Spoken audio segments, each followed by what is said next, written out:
బంగారం, బ్యాంకులు, ఇతర ప్రైవేటు సంస్థల్లో ఉన్న విడిపించి కొనబడును. కొమ్మూరి గోల్డ్, ఆంధ్ర మరియు తెలంగాణ.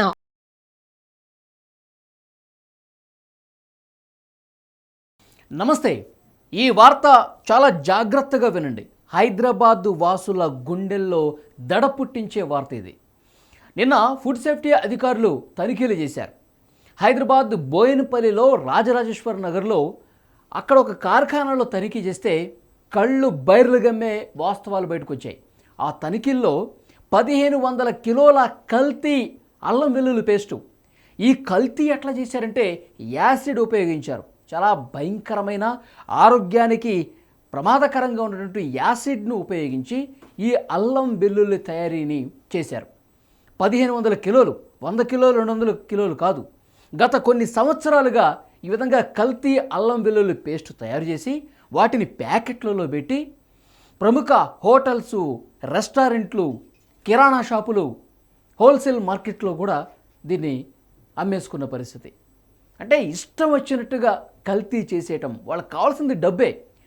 డబ్బు కావాలంటే ఈ విధంగా కల్తీ చేసేసి ఇష్టం వచ్చినట్టుగా హైదరాబాద్లో ఉన్న అన్ని హోటల్స్, రెస్టారెంట్లకి కిలోలు అమ్మేస్తున్నటువంటి పరిస్థితి. 1500 కిలోలు నిన్న అధికారులు తనిఖీ చేస్తే పట్టుబడిందంటే ఇంకా ఎన్ని క్వింటాళ్ల అల్లం వెల్లుల్లి పేస్ట్ కల్తీది, నాసి రకంది, ఆరోగ్యానికి ప్రమాదకరంగా మారింది. ఇట్లా ప్రమాదకరమైనటువంటి యాసిడ్లు ఉపయోగించి తయారు చేశారంట. యాసిడ్ దేనికి ఉపయోగిస్తారు? త్వరగా పాడు కాకుండా ఉండటానికి, మళ్ళీ ఆ అల్లం వెల్లుల్లి ఆ పేస్ట్ ఏదైతే ఒరిజినల్ది వాసన వస్తుందో ఆ వాసన రావటం కోసం, త్వరగా పాడు కాకుండా ఉండటం కోసం ఈ విధంగా ఇష్టం వచ్చినట్టుగా అల్లం వెల్లుల్లి పేస్ట్ని తయారు చేసి హోటళ్లకు, రెస్టారెంట్లకు ఇచ్చేశారు. ఎంత దారుణమైన పరిస్థితులు అంటే గత కొన్ని రోజులుగా తెలంగాణ రాష్ట్ర వ్యాప్తంగా ఈ విధంగా దాడులు చేస్తుంటే చాలా రకాలైనటువంటి పరిస్థితులు కనిపిస్తున్నాయి. చాలా రకాలైన ఆహార పదార్థాలు కల్తీలు జరుగుతున్నాయి. పసుపు కావచ్చు, కారం కావచ్చు, అల్లం వెల్లుల్లి పేస్ట్ కావచ్చు, ఇలా ప్రతి ఒక్కదాన్ని, నూనెలు కావచ్చు, మొత్తం కల్తీయే. కాదేది కల్తీకి అనర్హం అన్నట్టుగా ఈ కేటుగాళ్ళందరూ కూడా ఇష్టం వచ్చినట్టుగా కల్తీ చేసేస్తున్నారు. 1500 కిలోలు అంటే అధికారులు షాక్ అయిపోయారు. రాజరాజేశ్వర నగర్ బోయినపల్లిలో మనం రెగ్యులర్గా వీకెండ్ వస్తేనో లేకపోతే ఫ్రెండ్స్తోనో ఇంటికి ఎవరైనా గెస్ట్లు వస్తేనో ఏం చేస్తాం? ఏదైనా ఒక మంచి రెస్టారెంట్ చూసుకొని అక్కడికి వెళ్ళి భోజనం చేయడానికి ప్రయత్నం చేస్తాం. కానీ మనం రెగ్యులర్గా వెళ్ళే రెస్టారెంట్లు కూడా ఈ విధంగా కల్తీ అల్లం వెల్లుల్లి పేస్టులు ఇస్తున్నారంటే మనం ఎన్ని సంవత్సరాలుగా ఈ కల్తీ భోజనం తింటున్నాం? ఒక్కసారి ఆలోచన చేయండి.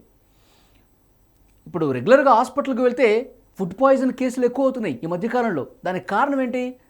ఫుడ్ కల్తీ అయిపోయింది. కల్తీ కావడానికి కారణం ఫుడ్లో వాడినటువంటి ఇలాంటి ఇంగ్రీడియంట్స్ మొత్తం కల్తీ చేసినటువంటి పరిస్థితి. సో డెఫినెట్గా అధికారులు చాలా సీరియస్గా ఉన్నారు. అన్ని హోటల్స్లో, రెస్టారెంట్లో, కిరాణా షాపుల్లో వారు వాడేటటువంటి, అమ్మేటటువంటి ఆహార పదార్థాలు అన్నీ కూడా క్షుణ్ణంగా పరిశీలిస్తూ ఉన్నారు. 1500 కిలోలు అంటే చిన్న విషయం కాదు ఇది. ప్రతి ఒక్కరూ ఆలోచిస్తున్నారు. హోటల్కి వెళ్ళి తినాలంటేనే భయపడుతున్నారు. హోటల్కి వెళ్ళి తినడమే కాదు, షాపుల్లో ఏదైనా కొనాలన్నా తినే వస్తువులు అనుమానించాల్సినటువంటి పరిస్థితి. ఆసుపత్రుల్లో చాలా కేసులు ఇవే కనిపిస్తున్నాయి. కాబట్టి అధికారులు చాలా సీరియస్గా ఉన్నారు. ఆ యజమాని ఎవరైతే కల్తీ పేస్ట్ను తయారు చేశాడో షకీల్ అహ్మద్ అంట. సోనీ అల్లం వెల్లుల్లి పేస్ట్ దీని పేరు.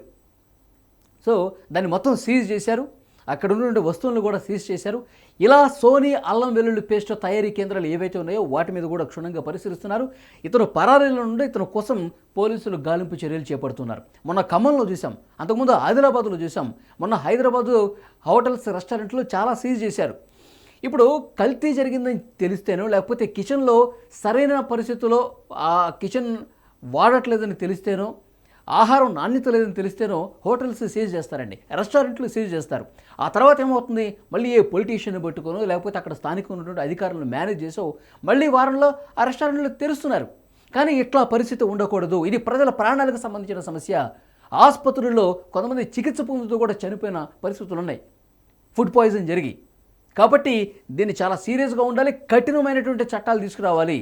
ఒక్కసారి కల్తీ ఆహార పదార్థాలు తయారు చేసి అమ్మటం కావచ్చు, ఆహార పదార్థాల్లో వాడటం కావచ్చు, ఇవన్నీ తేలితే గనక కఠినాతి కఠినంగా చట్టాలు ప్రయోగించి వాళ్ళని ఇంకా హోటల్ అయితే ఇక తెరవడానికి వీల్లేదు.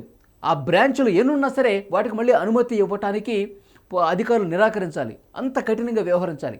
కేసులు అటెంప్ట్ మర్డర్ కేసులు నమోదు చేయాలి, హత్య కేసులు వాళ్ళ మీద నమోదు చేయాలి. ఎందుకంటే ప్రజలు ప్రాణాలతో చెలగాటమాడుతున్నారు కాబట్టి సో వెంటనే దీని మీద అధికారులు కూడా చాలా సీరియస్గా ఉన్నారు. బోయినపల్లి లాంటి ఘటనలు ఇంకా రాష్ట్ర వ్యాప్తంగా ఉంటాయి కాబట్టి ఇక్కడ దొరికింది 1500 కిలోల పేస్టే కల్తీది, అందులో యాసిడ్ వాడింది. ఇంకా దొరకనిది ఎంత? ఇప్పుడు అధికారులు చాలా తక్కువ మంది ఉంటారు ఆ శాఖలో. సో వాళ్ళు ఏదో ఒక శాంపిల్ కోసం ఆయా హోటల్స్ని చెక్ చేసుకోవటం, ఆయా కార్ఖానాల్లోకి వెళ్ళి శాంపిల్ తీసుకుని ల్యాబ్కు పంపించి రిపోర్ట్ తెప్పించుకుంటారు.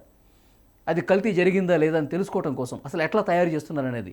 అధికారులే అసలు రాష్ట్ర వ్యాప్తంగా చాలా తక్కువ మంది ఉంటారు కాబట్టి హోటల్స్ ఏమో లక్షలాదిగా ఉంటాయి. ఎంతమందిని వెళ్తారు, ఎంతమందిని చెక్ చేస్తారు? కాబట్టి అసలు కల్తీ చేయాలన్న ఆలోచన వస్తేనే వాళ్ళని అరెస్ట్ చేసి ఇంకా మళ్ళీ వాళ్ళకి బెయిల్ కూడా రాకుండా చేయాలని చెప్పి ప్రజలందరూ కోరుకుంటున్నారు. ఎందుకంటే ప్రాణాల మీదకి వస్తుంది కాబట్టి సో వెంటనే దీన్ని చాలా కఠినంగా అమలు చేయాలని చెప్పి ప్రజలందరూ కోరుకుంటున్నారు. చూద్దాం ఇంకా నెక్స్ట్ ఎంత సీరియస్గా అధికారులు వ్యవహరిస్తారన్నది.